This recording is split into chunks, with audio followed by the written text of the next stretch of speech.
Olá pessoal, bem-vindos ao nosso 10º tutorial. Hoje falaremos sobre um dos elementos fundamentais para a realização de uma obra cinematográfica, a produção.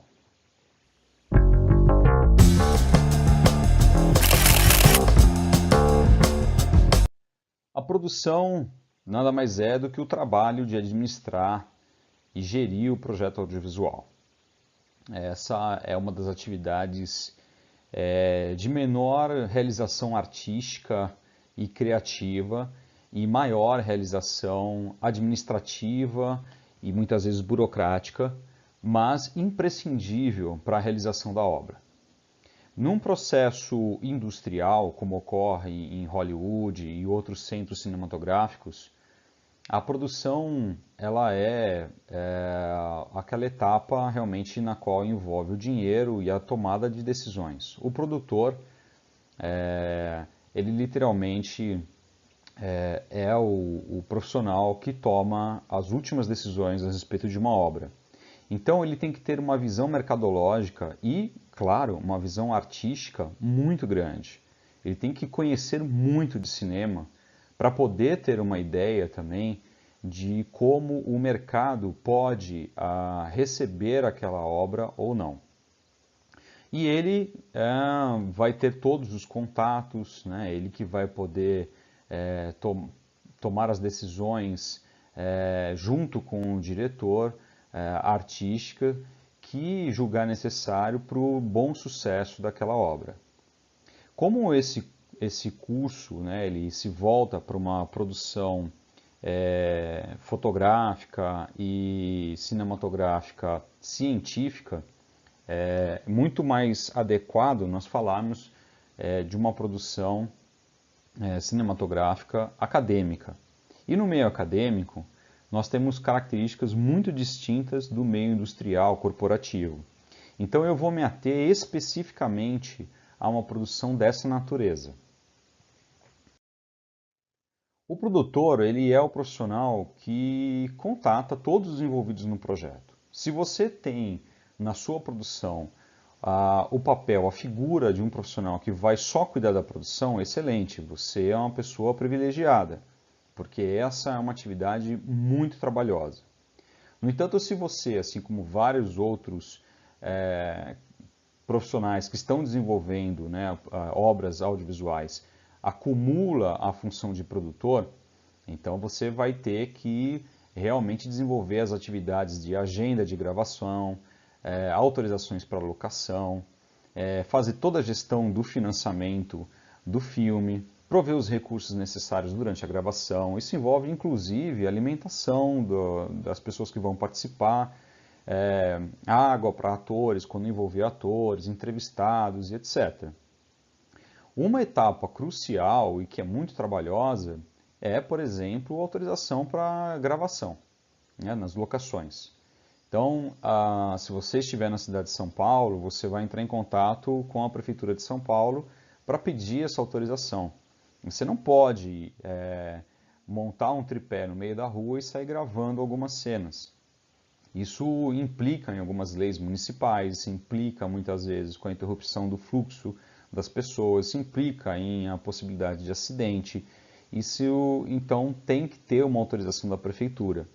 Tá? Além disso, você vai muitas vezes acabar obtendo imagens de algumas instalações, de alguns equipamentos públicos ou privados que têm direitos ali de imagem. E você tem que ter a autorização para isso.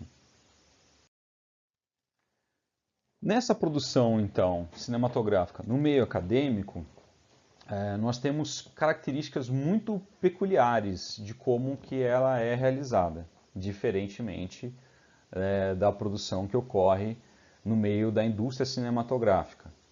Então, para que a gente realize uma produção dessa natureza, a primeira coisa que a gente acaba realizando é um projeto de pesquisa ou de extensão no qual está envolvida a produção cinematográfica. Ou seja, você vai realizar uma pesquisa, você vai realizar um projeto de extensão universitária ou mesmo alguma outra atividade na qual você contempla ali a produção de um vídeo, e isso tem que estar muito descrito no seu projeto.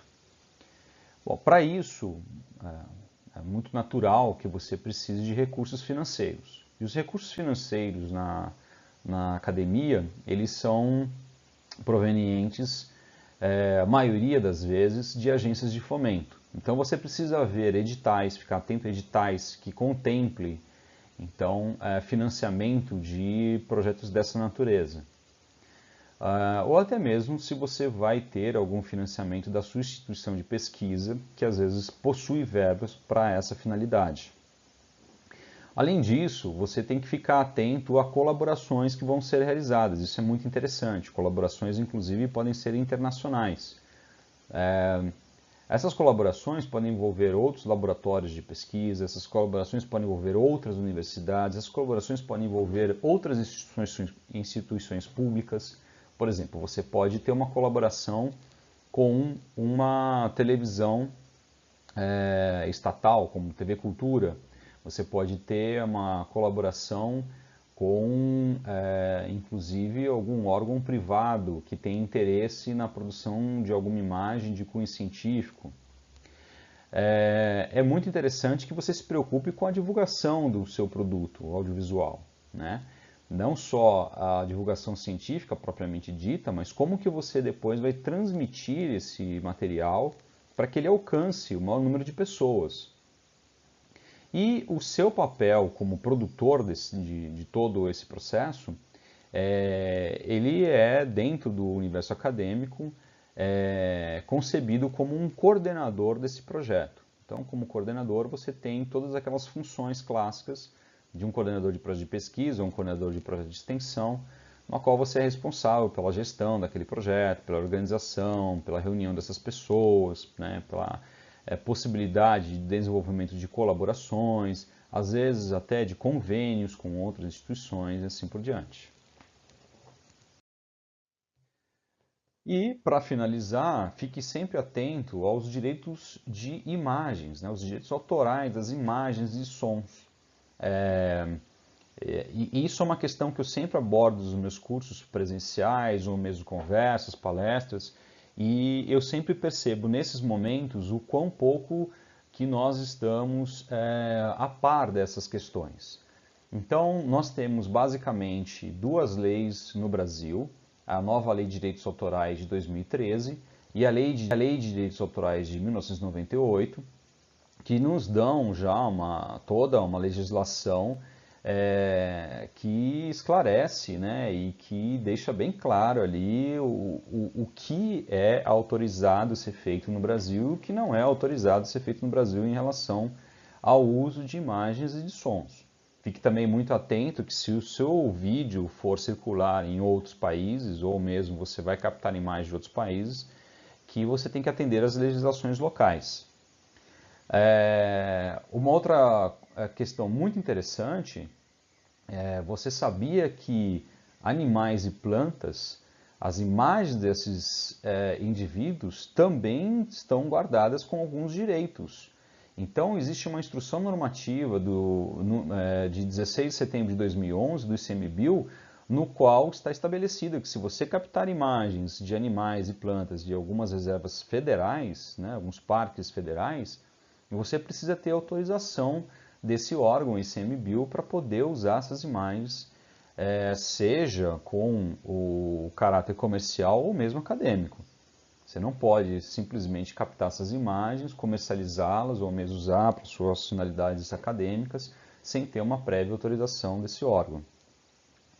E a mesma coisa, né, de forma bem séria também, já temos aí um respaldo, né, de músicas, né, de trilhas sonoras, e, portanto, para isso são recomendados o uso das chamadas bandas brancas, né, que são músicas que são disponibilizadas para uso, seja comercial ou não, sem o pagamento de royalties ou qualquer outro tipo de recurso aí, né? Então, como exemplo, nós temos uma biblioteca de músicas e de efeitos sonoros no YouTube que você pode acessar e colocar nos seus produtos audiovisuais. Eu quero fazer uma ressalva, né, que nós já temos também uma grande jurisprudência a esse respeito, e que antes de você começar a captar imagens e sons, seria muito importante você se orientar bem, seja com advogados, seja por estudos próprios, como você deve proceder para poder trabalhar na legalidade, né? Isso é uma questão muito importante, tá bem? Então é isso, pessoal. Eu aguardo vocês no nosso próximo encontro online para que a gente possa conversar mais a respeito da produção. Um grande abraço.